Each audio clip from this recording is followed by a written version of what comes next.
Pierre Palmade ne se trouve plus en région parisienne. Selon les informations de BFM Télévisions, publiées ce mardi 25 avril, il a été transféré au sein du service de rééducation du CHU de Bordeaux. L'ancien partenaire de scène de Michel Larocque voit toujours son état de santé être surveillé de très près, notamment après son AVC qui a eu lieu quelques jours après l'accident pour lequel il est mis en examen pour blessure et homicide involontaire. Ainsi, en Gironde, selon les informations de nos confrères, l'humoriste de 55 ans se trouve dans un centre spécialisé dans la neurologie. D'après Jean-Pierre Thierry, consultant santé de BFM Télévisions, il s'agit d'un endroit où se trouvent des acteurs de la rééducation et de la réadaptation de patients qui peuvent présenter des troubles neurologiques et d'handicap, et notamment après un AVC. Sur place, Pierre Palmade serait entouré par plusieurs médecins spécialistes, orthophonistes, kinésithérapeutes, dans le but de faire un ensemble d'activités pour limiter au maximum le handicap.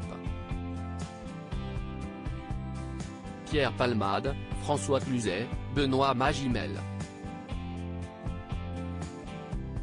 Les stars sans tabou sur leurs addictions. Pierre Palmade bientôt entendu par les enquêteurs.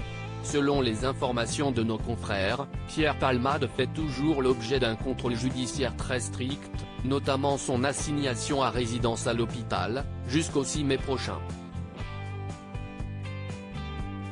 Après cette date, il restera hospitalisé, mais tous les week-ends, si les médecins lui permettent, il pourra sortir le samedi et le dimanche de cet hôpital, affirme la journaliste Alexandra Gonzalez, de BFM Télévisions.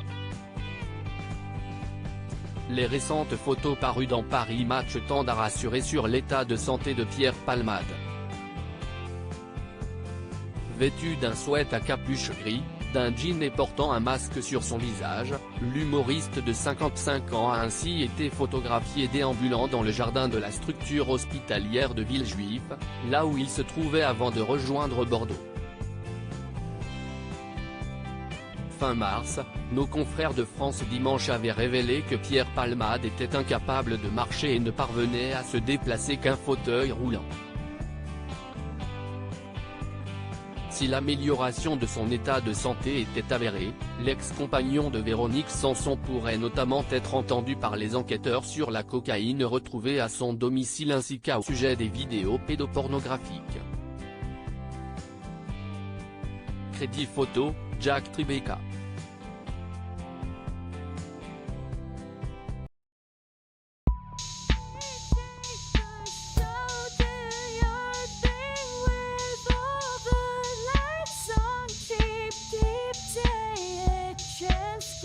Keep